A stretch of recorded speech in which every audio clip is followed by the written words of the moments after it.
Why can't I speak English fluently yet? I've been learning English for at least 10 years.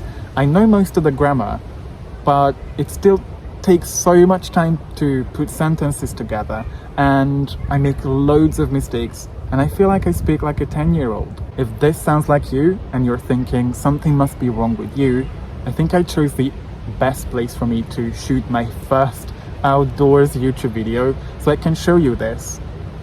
Do you think these trees ever worry about growing too slowly or not growing as fast as the other trees around them? In this day and age where we are surrounded by all sorts of what we call instant gratification, short form videos, fast food, medicine that quickly eases our pain, games you could play wherever, whenever you want, I think there's nothing more important for every English learner to learn to master than how to be patient and put in the work consistently.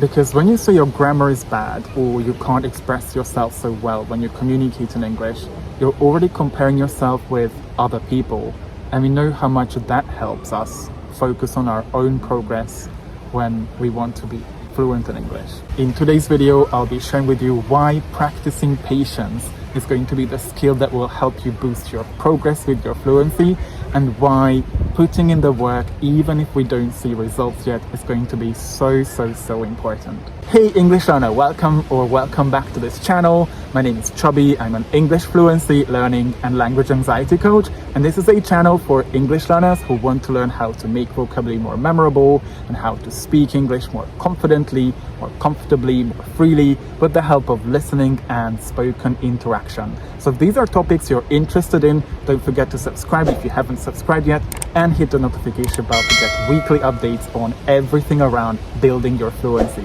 First of all, did you know that it takes about 6 to 7 days for your brain to form a new habit and make it completely automatic, so you don't even have to think about it?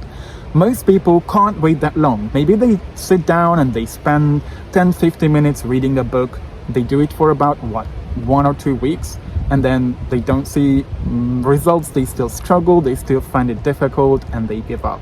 Your brain is constantly changing. Neuroscience shows that your brain is extremely plastic, and you can create any sort of new habit that will help you build the skills you need to get the results you want in your life. It just needs a lot of patience. And this habit could be a habit of behavior, like recording yourself in English every day as a way to practice, watching part of or a whole video or movie without subtitles, or having conversations with other people and learning how to calm yourself down. Or habits of thinking, like I can learn how to speak English fluently, or I'm okay with making mistakes because that's how I learn. And speaking English fluently is a habit. It's actually a series of habits, and I talk more about this in this video. But the thing is, you already have a habit automatically running, which is using your first language. And then the languages you speak, you want to speak fluently, they're constantly battling in your brain. It's like driving on the left of the road and on the right of the road on the same day.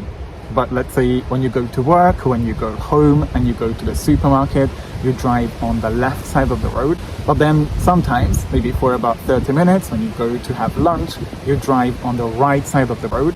It's natural for fluency to take a long time to develop. So the important thing for us all is to look for all sorts of ways we can support ourselves on this long journey called English fluency journey. And this is exactly why I created my business as well. And if you'd like to hear more about how to learn vocabulary more powerfully, how to speak English, communicate so much more effectively and more confidently, and also how you could use even your listening skills to improve your fluency, make sure you subscribe and hit the notification bell so you get weekly updates, tips, tricks, best advice on your fluency journey.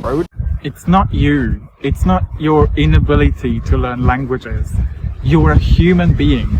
And I believe to my core that every single human being is perfectly capable of learning to speak English or any other language fluently.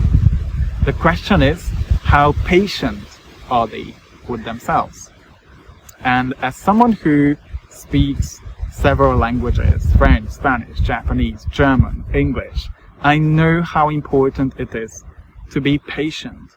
Most importantly, to be patient with ourselves. We're all busy. We have our job to work at in the office, food to make at home, work, housework to do, and we'd still love to do some sports, spend time with the people and things we love spending time with. And that's the huge challenge in our modern world.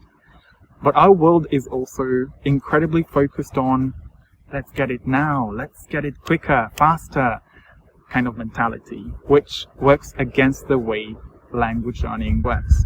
I mean, just think about this. You beat yourself up for not being able to speak English fluently after a couple of years of studying it. How much quality time did you actually spend reading, listening to, using, or immersing in the English language? Because even if you spend like an hour a day doing something in English, that would amount to a bit more than 15 days a year of being in contact with English. 15 days. Even if you've been studying English for at least 10 years, that would be around, 150 days, less than half a year. Would you expect someone to speak a language fluently after only 150 days of practicing it 24/7, which is technically impossible? Of course you wouldn't. And if there's one thing I learned in my journey of learning to speak English fluently, and I talk about more of this in this video, is that I'll need to lower my expectations to myself. So why don't you just trust the process of how to get to a fluency, which is what I talk about in this and in this video as well. And trust that your brain is excellent at learning language patterns, and trust that if you do the work and dedicate some time reading, listening to, using English, you would gradually become better at it. It's always easy to see other people's results and then blame ourselves for not having the same results. But we don't see the work that those people put in. We don't see all those struggles, those difficulties, the little wins they had. And then when life happened, some of those breaks they had to take because a relative died, because they got too busy or had something else to focus on.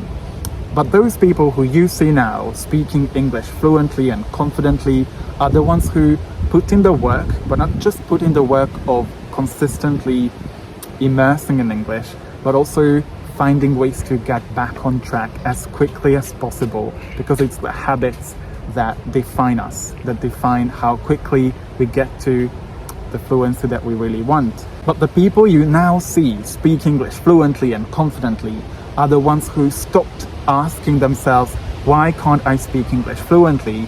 And focused on getting back on track as quickly as possible, create the habits that will help them get the results they want as quickly as possible, and learned how to build consistency around immersing themselves in English as much as they can. It's definitely not easy, probably one of the most difficult things, to be patient with ourselves. But if you'd like to find ways to stay on track with your progress, with your English fluency, get some opportunities to practice and also some support, why don't you join our free Facebook group called Build Your Fluency, where we discuss different aspects of fluency every week and practice our conversation skills, and all for free. Just click on the first link in the description below, and I can't wait to help you inside. And if you catch yourself feeling bad, impatient, or disappointed about your English, have an honest conversation with yourself on where you could spend more time doing something in English. Because it's always going to be easier to open our phone and scroll on social media. It's always going to be more convenient to hide in our textbooks, learning from grammar videos, vocabulary videos, and it's always going to be easy to play games or watch videos with subtitles on. But that's where discipline comes in. But a lot of people don't seem to understand what it means to be disciplined. They think of discipline as, the thing you need to do at the military, just follow the rules.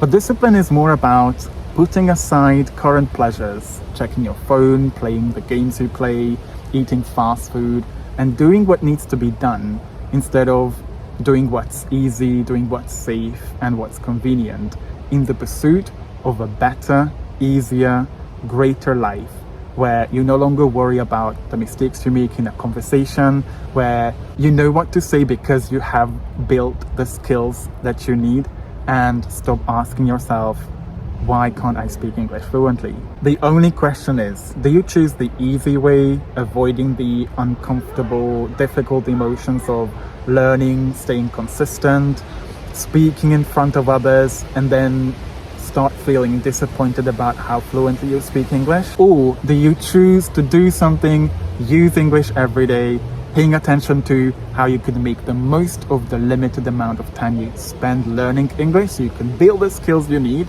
so you get to work, live, travel wherever you want in the world, get to know some of the most amazing people who don't speak your first language, and get access to information that you would otherwise not have access to? The choice is always yours, and I can't wait to see you making the next step towards your fluency, towards your goals, by choosing the more challenging but also the more rewarding way.